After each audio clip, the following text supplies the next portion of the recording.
ఆ విధంగా గోపికలందరి మధ్యలో పరమాత్మ ఉన్నాడు. ఎలా ఉన్నాడట?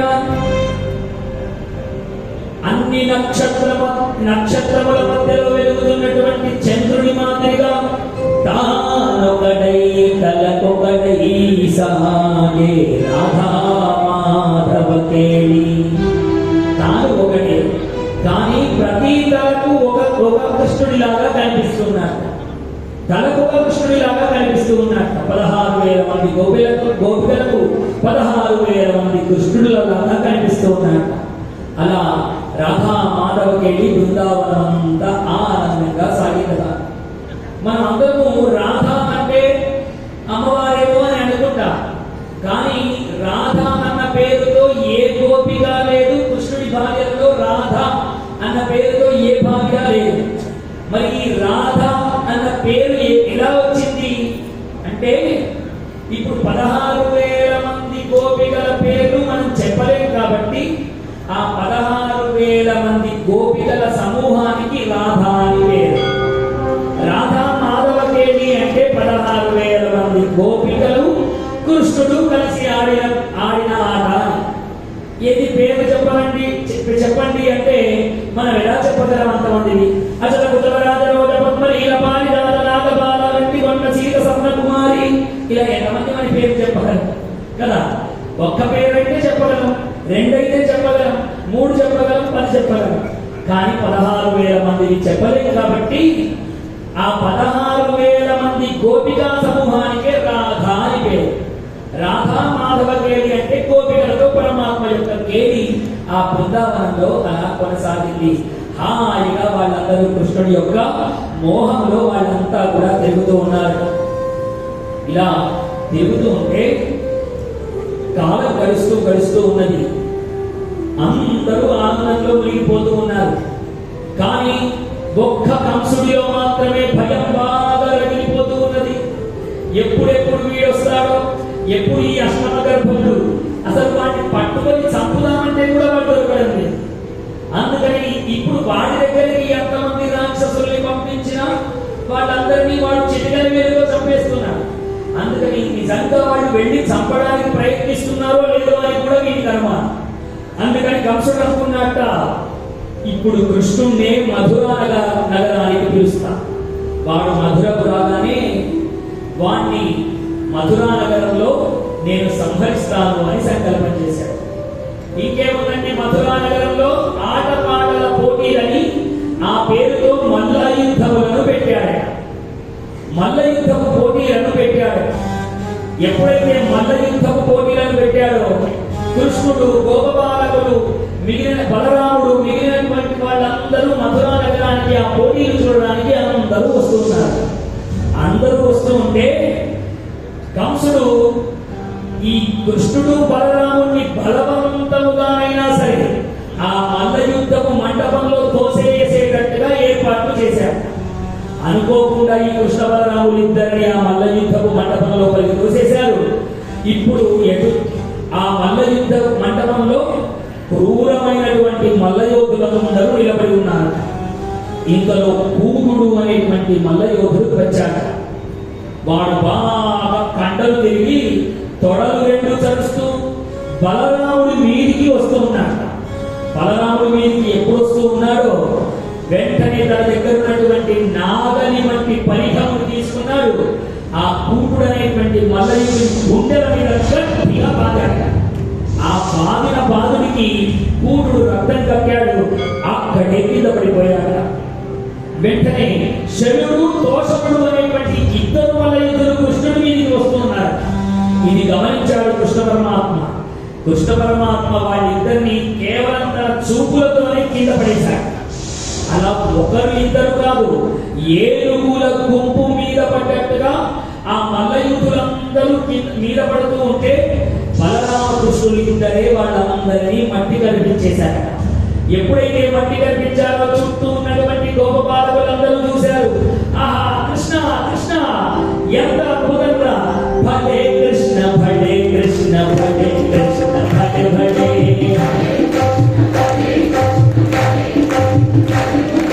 భలే కృష్ణ భలే కృష్ణ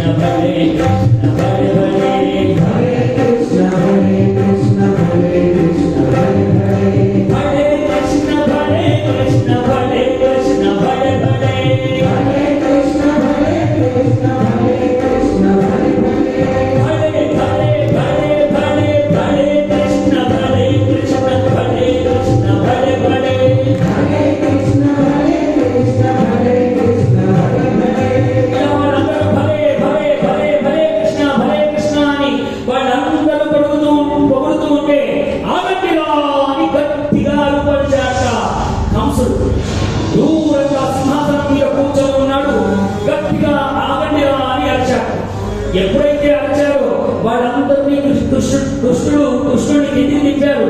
దింపగానే కృష్ణ నీ ఆగడాలను చూస్తూనే ఉన్నాను రా అన్నట్టు. ఈ కృష్ణుడిని బలరాముడిని మిగిలిన గొల్లవాళ్ళందరినీ బంధించండి, వాళ్ళందరినీ మరణ శిక్షలో చేయండి అన్నాక కృష్ణ పరమాత్మ ఇది విన్నాడు. ఇంకా లాభం లేదని ఉన్నాడు. ఆ మల్లయోధపు మంటపం నుండి ఒక్కసారి చూపించి కంసుడి సింహాసనం మీదికి ఎగిరాడు. ఎగరగానే కంసుడికి ఎదురుగా మృత్యుదేవత ఎదురైందా అన్నట్టుగా భయకంపితుడైపోయినాక ఆ వేగానికే కంసుడి కిరీటము సింహాసనం పై నుండి కింద జారి పడుతున్నాడు. వెంటనే కంసుడు తన కత్తి తీసి కృష్ణుడి మీదికి అటు ఇటు తింటూ ఉంటే కృష్ణుడు తప్పించుకొని కంసుడి యొక్క మెడను బాగా ఒడిసి పట్టుకున్నాక శ్వాసలాడక కంసుడు అటు ఇటు పెరుగులాడుతుంటే బోర్ల కింద పడేసి వాడి గుండెల మీద కూర్చొని 2 పిడికిళ్ళలు గట్టిగా బిగించి కంసుడి గుండెల మీద బాధాడు కృష్ణ పరమాత్మ. ఎప్పుడైతే గుండెల మీద బాధాడో కంసుడు అక్కడే రక్తము గక్కి వాడి ప్రాణములను కోల్పోయాడు. ఎప్పుడైతే ప్రాణాలు కోల్పోయాడో మధుర నగరమంతా హాహాకారములు కంసుడు చనిపోయాడు అన్న వార్త దావానంగా అంతఃపురంలో ఉన్నటువంటి కంసుడి భార్యలకు ఈ విషయం అంతా తెలిసిందట. వారికి 2 భార్యలు, అస్థి ప్రాస్తి అని వాళ్ళిద్దరి పేరు. వీళ్ళిద్దరు ఎవరు అంటే జరాసంధుని కుమార్తెలు. జరాసంధుడు స్వయాన్ని పిల్లనిచ్చినటువంటి మామ కాబట్టి జరాసంధుని యొక్క 2 కుమార్తెలు గుండెలు బాధపడుతూ హానాథ అని కంసుడి శరీరం మీద పడి ఏడ్చాడు. ఏడవగానే ఇంకా కృష్ణ పరమాత్మ వాళ్ళిద్దరిని సముదాయించి వాళ్ళిద్దరూ అన్నారు, నాథ చెబితే విన్నావు కాదు నాథ, ఈ కృష్ణుడితో వైరం పెట్టుకోవద్దంటే పెట్టుకున్నావయ్యా, అంత్యకాలం ఇలాగే ఉంటున్నాకున్నా కాబట్టి నీకు బుద్ధి లేక నీవు ఈ కృష్ణుడితో లేనిపోని వైరాన్ని పెట్టుకున్నావయ్యా అని వాళ్ళు గుండెలు పాదుకొని ఏడ్చారు. ఏడ్చిన తర్వాత కృష్ణుడు వాళ్ళిద్దరినీ సముదాయించి మేనమామకు ఉత్తర క్రియలని జరిపించాక కంసుని కుమారుని ఆ మధురా నగరానికి రాజుగా చేశాడు. చేసి ఇప్పుడు పరమాత్మ ఆ అస్థి ప్రాస్తి ఇద్దరిని కూడా ఊరడించాడు. ఊరడించి వెంటనే దేనికోసం ఎదురు చూస్తున్నాడండి పరమాత్మ? మధురా నగరానికి వచ్చాడు. అక్కడ చెరసాలయందు బంధించబడి ఉన్న అమ్మా నాన్న వసుదేవుడు దేవకీదేవి ఇద్దరు కూడా చెరసాలలో బంధించబడి ఉన్నారు. వెంటనే ఎప్పుడెప్పుడు అమ్మా నాన్నని చూస్తారా అన్నట్టుగా బలరాముడు కృష్ణుడు ఇద్దరు కూడా పరిగెత్తుకుంటూ చెరసాల దగ్గరికి వెళ్ళి ఆ చెరసాలలో బందీగా ఉన్నటువంటి వసుదేవుడు దేవకీదేవి ఇద్దరిని చెరసాల నుంచి విముక్తులు చేశారు. ఎప్పుడైతే విముక్తులయ్యారో ఆ కళ్ళల్లో ఆనంద భాషములు కారుతూ ఉంటే దేవకీ వసుదేవులు ఇద్దరు ఇలా కృష్ణ వచ్చావా అని ఇలా 2 చేతులు చాచి ఆలింగనం చేసుకోవాలని అనుకున్నారు. కానీ వాడు పరమాత్మ కదా, పుట్టిన నాడే శంఖచక్ర విలాపముల చేత దర్శనమిచ్చాడు. వీళ్ళకు తెలుసు వాడు పరమాత్మ. ఆలింగనం చేసుకుంటే ఏమనుకుంటాడు? ఇన్ని రోజులు వాడి బాధకు లేదు చూడలేదు కదా, వాడిని విడిచిపెట్టారు కదా అని ఏమనుకుంటాడు అని ఒక అడుగు వెనక్కు వేశాడు.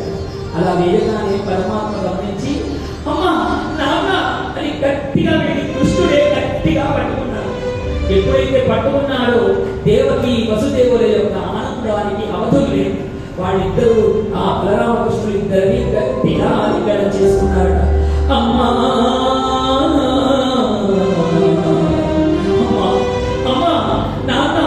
నేను పుట్టిన నాటి నుండి మీ ఇద్దరికి దూరమయ్యించినమ్మా, నేనెంత దౌర్భాగ్యం చేసుకున్నా. కన్న తల్లిదండ్రులకు నేను పుట్టిన నాటి నుండి దూరంగా ఉన్నా. ఆ దేవుడికి ఆ యశోదమ్మ నందుని ఎంత పుణ్యం చేసుకున్నారో వాళ్ళ దగ్గర పెరిగా. అమ్మా నాన్న ఇన్ని రోజులు మేము కావాలని మీకు దూరంగా లేవమ్మా. ఈ కంసుడి యొక్క బాధ భరించలేక ఎప్పుడు ఏ రూపంలో మృత్యు రూపంలో వాడు ఎదురవుతాడో తెలియక మేము మీకు దూరంగా ఉన్నామమ్మా. అమ్మా నాన్న ఏ కుమారుడైతే చూడండి, కృష్ణ పరమాత్మ మనందరికీ ధర్మాన్ని బోధిస్తూ ఉన్నాడు. తను తల్లిదండ్రులకు చెబుతున్నటువంటి ఈ మాట మనమందరికీ చెబుతున్నట్టు, ఏ కుమారుడైతే శక్తి ఉండి కూడా తల్లిదండ్రులను పట్టించుకోకుండా ఈ లోకంలో ఉంటాడు, వారి దగ్గర డబ్బులు బాగా ఉన్నాయి కానీ ముసలి వాళ్ళైనటువంటి తల్లిదండ్రులను పట్టించుకోకుండా ఉంటాడు, అలాంటి వాడికి నరకలోకము తథ్యము. అలాంటి వాడు నరకలోకంలో పడిపోతాడు. యమభటులు ఏం చేస్తారో తెలుసా? అమ్మా నాన్న వాడి మాంసమును ఖండ ఖండాలుగా కోసి వాడి మాంసమును వాడి చేతనే తినిపిస్తూ ఉంటారు. అలాంటి దుర్భరమైనటువంటి శిక్షను వాడికి వేస్తారు. అమ్మా నాన్న తల్లిదండ్రులను భార్యను ఎవరెవరిని బాగా చూసుకోవాలట ధర్మశాస్త్రం చెబుతోంది. కృష్ణ పరమాత్మ తల్లిదండ్రులకు తెలియజేస్తూ ఉన్నాడు. తల్లిదండ్రులను భార్యను కడుపున పుట్టిన సంతానమును తన కులమున వృద్ధులను గురువులను బ్రాహ్మణులను తాను ఆశ్రయించిన వారిని ఎవరెవరైనా చూడండి, తల్లిదండ్రులను బాగా చూసుకోవాలి, కట్టుకున్న భార్యను బాగా చూసుకోవాలి, తన కడుపున పుట్టినటువంటి సంతానాన్ని బాగా చూసుకోవాలి, తన కులంలో నిజంగా ఎవరైనా వృద్ధులు కనుక ఉంటే ఆ వృద్ధులను కూడా బాగా చూసుకోవాలి. ఆ వృద్ధులకు ఎవరు కనుక లేకపోతే అలాంటి వృద్ధులను బాగా చూసుకోవాలి. అంతేకాదు గురువు గారిని బాగా చూసుకోవాలి, బ్రాహ్మణులను బాగా చూసుకోవాలి. ఇలా కనుక శక్తి ఉండి కూడా చూసుకోకపోతే ఏమవుతుందో తెలుసా అమ్మా? వాడు నరకకు పవన చేరు, నరకంలో వెళ్ళిపోతారు. ఎలాంటి నరకానికి వెళ్తారో తెలుసా? అంధకూపమన్నరౌరవమునకడు, బాగా చీకటిగా ఉన్నటువంటి పెద్ద లోతైన బావి వంటి నరకంలో వాడిని వేసేస్తారు. ఆ బావిలో ఎటు చూసినా పాములు, ఎటు చూసినా తేళ్లు, ఎటు చూసినా జరగలు వాడి శరీరాన్ని కొరికి వేస్తూ వాడి శరీరంలో విషాన్ని చిమ్ముతూ ఉంటాయట. ఆ బాధ భరించలేక వాడు ఆ నరకంలో కూడా మళ్ళీ చస్తూ బతుకుతూ ఉంటాడట.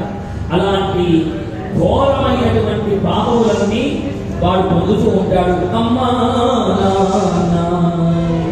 చూడండి ఎలాంటి కాలంలో ఉన్నాం. ఇవాళ ఎటు చూసినా వృద్ధాశ్రమాలు వెలుస్తూ ఉన్నాయి. ఎందుకు వెలవు? చిన్నప్పుడు వీడిని పాప ముక్కు పచ్చలాగాడి వయసు 5వ తరగతిలోనే హాస్టల్లో వేశాడు తండ్రి. పెరిగి పెద్దవాడయ్యాడు, చక్కగా మంచి ఉద్యోగమో సంజోగమో చేశాడు. నాన్న చిన్నప్పుడు నువ్వు నన్ను హాస్టల్లో వేశావు, ఇప్పుడు నువ్వు ముసలివాడివి అయ్యావు, నువ్వు కూడా హాస్టల్లో ఉండు అని వృద్ధాశ్రమంలో పెట్టేస్తూ ఉన్నాయి.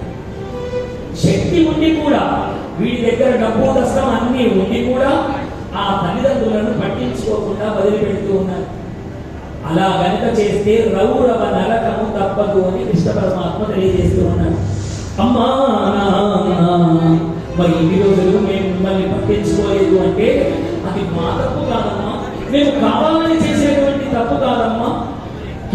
కేవలం ఈ కంసుని బాధను భరించలేక, కంసుని యొక్క బాధను భరించలేక అమ్మా అని అమ్మను నాన్నను వేడుకుంటూ ఉన్నాడు.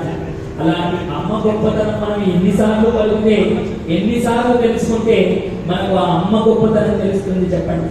కాబట్టి ఆ అమ్మ గొప్పతనాన్ని మనం అందరం ఒకసారి తలుచుకుంటూ అద్భుతమైనటువంటి కీర్తన మనం అందరం చేద్దాం. జయ భగవాన్ కృష్ణ భగవానికి.